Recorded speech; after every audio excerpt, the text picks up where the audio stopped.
Halo semua, salam sejahtera bagi kita semua. Perkenalkan, nama saya Santa Iin Olivia Syegian atau biasa dipanggil Santa. Saya adalah siswa kelas 11 IPA di SMA Negeri 1 Pintu Pohan Meranti. Nah, dalam video saya kali ini, saya akan melakukan sebuah percobaan mengenai elastisitas dan hukum Hooke. Nah, kita akan mencari tahu apakah benda-benda elastis seperti karet gelang memiliki hubungan dengan yang namanya hukum Hooke. Untuk itu, mari kita simak video ini. Hai teman-teman, jadi di sini saya sudah mempersiapkan alat dan bahan yang akan kita gunakan dalam proses percobaan mengenai elastisitas dan hukum Hooke. Yang pertama kita memiliki air. Yang kedua itu kita memiliki botol bekas dengan ukuran 600 ml. Yang ketiga kita membutuhkan yang namanya karet gelang. Kemudian yang keempat kita membutuhkan yang namanya penggaris. Dan yang terakhir kita membutuhkan wadah pengukuran. Nah, saatnya kita lakukan percobaannya. Yang pertama kita menuangkan air sebanyak 120 ml.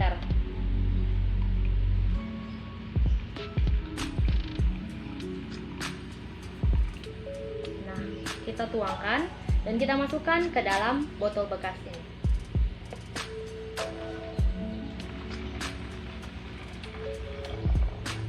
Kemudian kita tutup. Lalu kita kerjakan bagian yang ini. Karet kita simpulkan, kita ikat menjadi seperti ini. Lalu kita eratkan ke dalam ini sampai benar-benar erat. Oke, saya rasa ini cukup. Kemudian kita ukur pertambahan panjang karet setelah diberikan beban. Nah, dari sini kita mengetahui bahwa pertambahan panjang karet pada data yang pertama ini adalah sebesar 9 cm.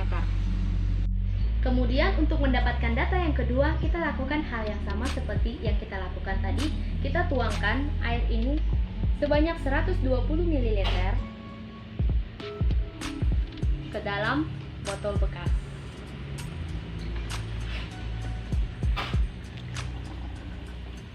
Lalu kita tutup. Kita akan mengukur percobaan yang kedua untuk menghasilkan data yang kedua. Oke, kita mengukur mulai dari titik pangkal ini ke titik pangkal ditutup akuanya. Nah, di sini saya mendapatkan data 14,5 cm. Oke, kita masih membutuhkan data yang ketiga. Kita lakukan hal yang sama seperti yang tadi.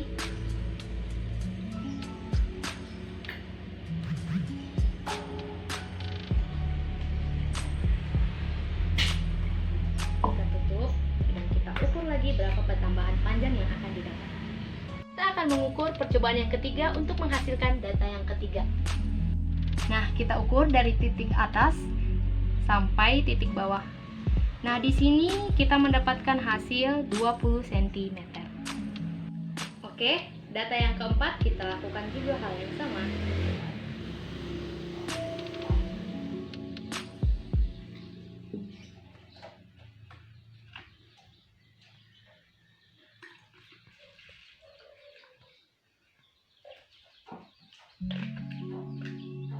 Baiklah, kita akan mengukur percobaan untuk menghasilkan data yang keempat.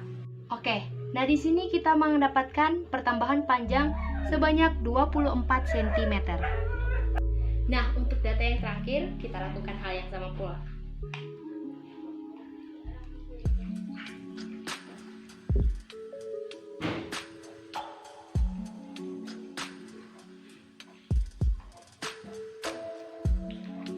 Sudah penuh 600 ml. Nah, sekarang untuk data yang terakhir kita ukur kembali. Nah, untuk data yang kelima ini kita mendapatkan pertambahan panjang sebesar 28 cm. Oke teman-teman, nah sekarang kita sudah masuk ke dalam tahap pengambilan data. Nah, berdasarkan data-data yang sudah kita peroleh dari percobaan 1, 2, 3 sampai 5 sudah saya cantumkan di dalam tabel. Namun, mungkin teman-teman ada yang bertanya-tanya, perasaan ketika saya melakukan percobaan itu satuannya ialah mililiter. Kenapa sekarang bisa berubah ke dalam satuan kilogram? Nah, di sini saya akan menjelaskannya. Oke, buat teman-teman yang masih bingung, saya mendapatkan angka 0,12 kg itu dari mana? Di sini kita akan bahas. Jadi, 1 kg itu berapa mililiter? Kita bisa menggunakan rumus massa jenis sama dengan massa benda per volume. Jika soal kita kaitkan dengan sebuah zat cair itu contohnya adalah salah satunya air. Maka massa jenisnya itu sama dengan 1000 kg per meter kubik. 1 meter kubik setara dengan 1000 desimeter kubik. Maka massa jenisnya sama dengan 1000 kg per 1000 desimeter kubik. Untuk itu kita bagikan, maka akan dihasilkan massa jenis sama dengan 1 kg per desimeter kubik. Karena penyebutnya merupakan 1, kita tidak perlu menulisnya. Nah, kemudian 1 desimeter kubik itu setara dengan 1 liter. Maka dengan itu, massa jenis sama dengan 1 kg per liter. Lalu kita boleh menggunakan rumus volume sama dengan massa per rho. Kemudian untuk menghitung massa air, kita masukkan saja volume sama dengan 1 kg per 1 kg per liter. Nah, untuk mempermudah teman-teman, saya sudah membuat konsep mudahnya di sini, di mana volumenya itu sama dengan 1 kg berbanding 1 kg per liter. Nah, untuk menghasilkan kali, maka penyebut jadi pembilang dan pembilang menjadi penyebut. Di sini sama dengan volume sama dengan 1 dikali liter per 1 kg. Kilogram sama-sama kita coret, maka dia menghasilkan volumenya sama dengan 1 liter. Sesuai dengan kesepakatan, maka 1 liter itu setara dengan 1000 ml. Jadi ketika saya mendapatkan hasil 120 ml, maka 120 ml akan kita bagi ke dalam angka 1000 sehingga menghasilkan 0,12 kg. Begitupun dengan massa-massa selanjutnya. Nah, karena kita sudah mengetahui dari mana datangnya 0,12 kg, 0,24 sampai dengan 0,60 kg. Sekarang ternyata di sana masih ada satu tabel yang belum memiliki isi atau masih kosong, ya kan. Jadi, untuk menentukan F, kita boleh mencari F itu kita boleh menggunakan massa dikali dengan gravitasi bumi. Jadi gravitasi bumi itu merupakan suatu ketetapan. Nah, ketetapan yang akan kita pakai itu gravitasi bumi itu senilai dengan 9,8 meter per sekon. Jadi di sini sama dengan massanya diketahui 0,12, kemudian kita kalikan sesuai dengan yang saya katakan, ketetapan dari gravitasi bumi itu sama dengan 9,8 meter per sekon, maka akan dihasilkan gaya yang dihasilkan sama dengan 1,18 Newton. Begitu juga kita akan mengerjakan F kedua sampai dengan F yang kelima. Oke, jadi hasil akhirnya kita sudah mendapatkan bahwa di sini F1 sama dengan 1,18 Newton, F2 sama dengan 2,35 Newton, F ketiga sama dengan 3,53 Newton, F keempat sama dengan 4,70 Newton, dan F yang kelima sama dengan 5,88 Newton. Nah, sekarang kita sudah mendapatkan berapa nilai F. Nah, sekarang kita masukkan data tersebut ke dalam si tabel.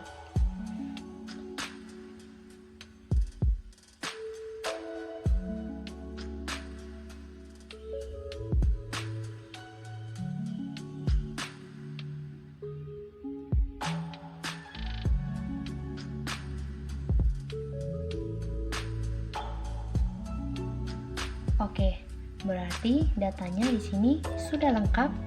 Kita sudah boleh menghitung konstanta pegas yang dihasilkan.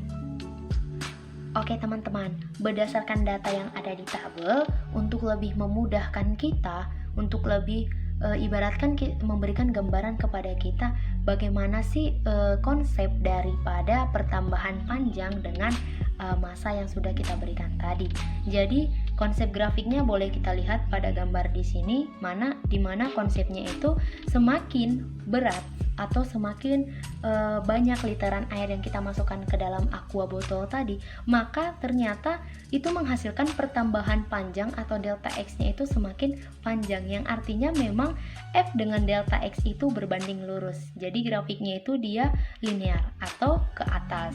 Nah, di sini kita boleh memperhatikan, teman-teman perhatikan dengan seksama ya. Jadi di sini itu pada bagian ini, pada sumbu X itu kita gunakan sebagai pengukuran dari si delta X, dan kemudian pada sumbu si Y kita gunakan sebagai penggunaan pengukuran pada si F. Oke teman-teman, sekarang kita sudah sampai kepada tahap akhir di mana kita akan menentukan konstanta pegas yang akan kita dapatkan berdasarkan data dari percobaan yang telah kita lakukan. Nah, berdasarkan rumus hukum Hooke itu sama dengan F sama dengan K dikali delta X, maka untuk mencari daripada K, kita menggunakan rumus F per delta X. Nah, F-nya itu berdasarkan titik tertinggi yaitu 6 dikurangi 0,5, 6 dikurangi 0,5 di mana titik tertingginya 6 dan titik terendahnya itu adalah 0,5. Kemudian untuk mencari nilai daripada delta X, kita menggunakan rumus pertambahan panjang akhir dikurangi pertambahan panjang awal, di mana pertambahan panjang akhir senilai dengan 20 cm, kemudian pertambahan panjang awalnya itu kemudian 9 cm. Nah, maka akan dihasilkan 5,5 per 11. Nah, 5,5 dibagi 11 itu sama dengan 0,5 Newton per cm.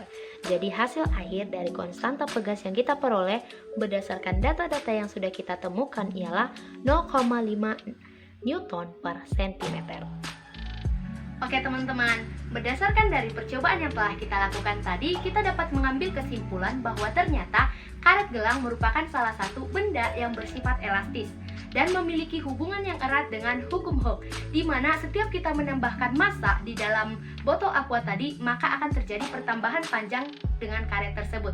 Dengan begitu, kita dapat menyimpulkan bahwa massa itu berbanding lurus dengan pertambahan panjang atau yang sering disingkat dengan delta X. Sekian percobaan dari saya, sekian kesimpulan dari saya. Semoga video yang saya bagikan ini dapat bermanfaat bagi kita semua. Terima kasih dan salam sehat.